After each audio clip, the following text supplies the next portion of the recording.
and the glory of the Lord will be revealed, and all mankind together will see it, for the mouth of the Lord has spoken.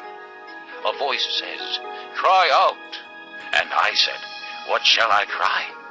All men are like grass, and all their glory is like the flowers of the field. The grass withers, and the flowers fall, because the breath of the Lord blows on them. Surely the people are grass. The grass withers, and the flowers fall, but the word of our God stands forever. You who bring good tidings to Zion, go up on a high mountain.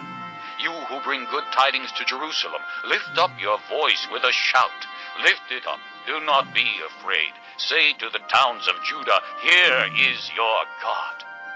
See, the sovereign Lord comes with power, and his arm rules for him. See, his reward is with him, and his recompense accompanies him. He tends his flock like a shepherd.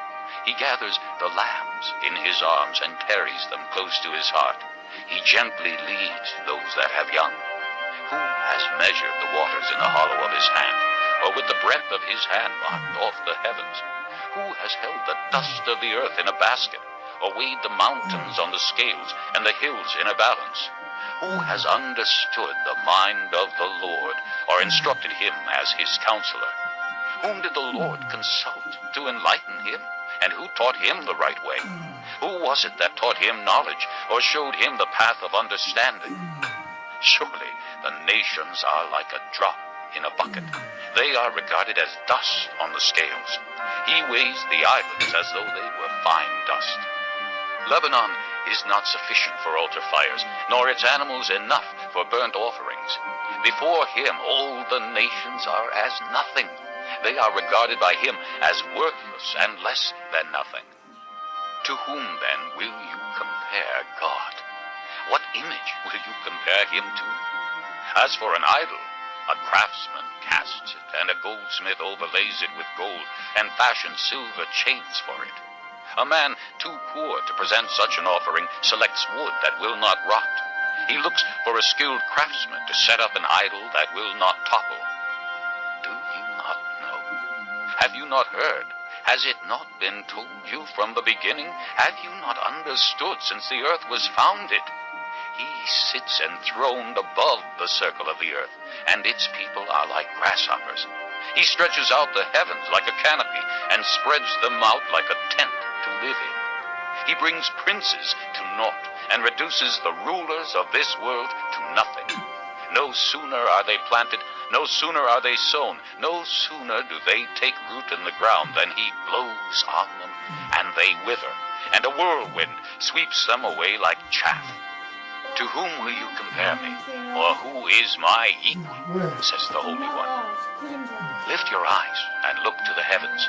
Who created all these? He who brings out the starry host one by one, and calls them each by name. Because of his great power and mighty strength, not one of them is missing. Why do you say, O Jacob, and complain, O Israel? My way is hidden from the Lord, my cause is disregarded by my God. Do you not know? Have you not heard? The Lord is the everlasting God, the creator of the ends of the earth. He will not grow tired or weary, and his understanding no one can fathom. He gives strength to the weary, and increases the power of the weak. Even youths grow tired and weary, and young men stumble and fall. But those who hope in the Lord will renew their strength. They will soar on wings like eagles. They will run and not grow weary. They will walk and not be faint.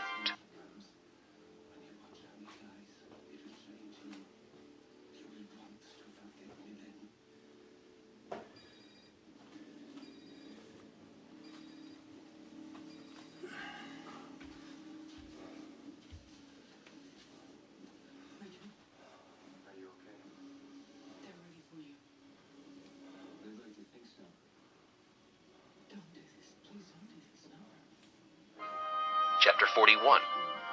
Be silent before me, you islands. Let the nations renew their strength. Let them come forward and speak.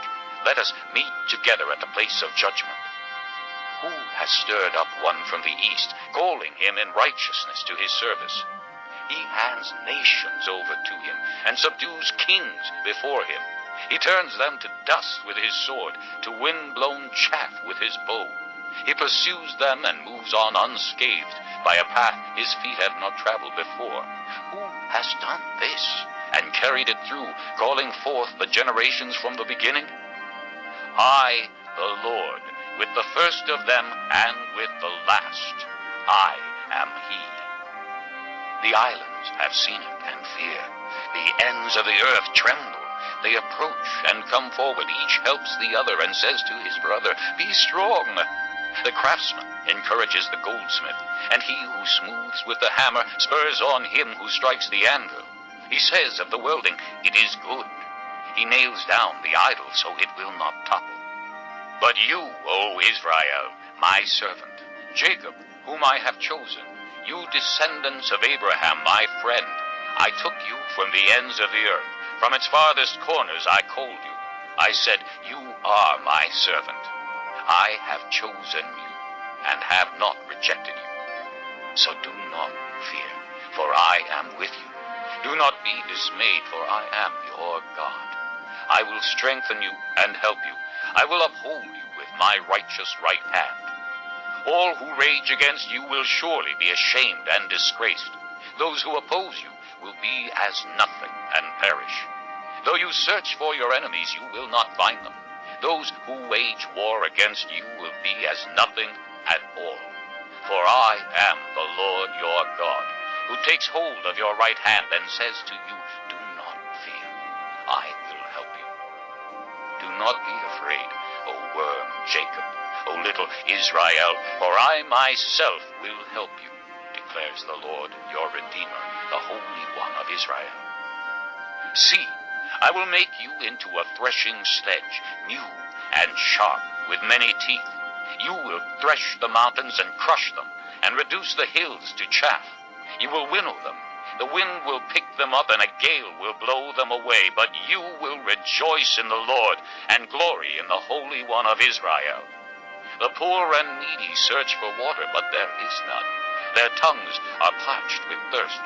But I, the Lord, will answer them. I, the God of Israel, will not forsake them. I will make rivers flow on barren heights, and springs within the valleys. I will turn the desert into pools of water, and the parched ground into springs. I will put in the desert the cedar, and the acacia, the myrtle, and the olive. I will set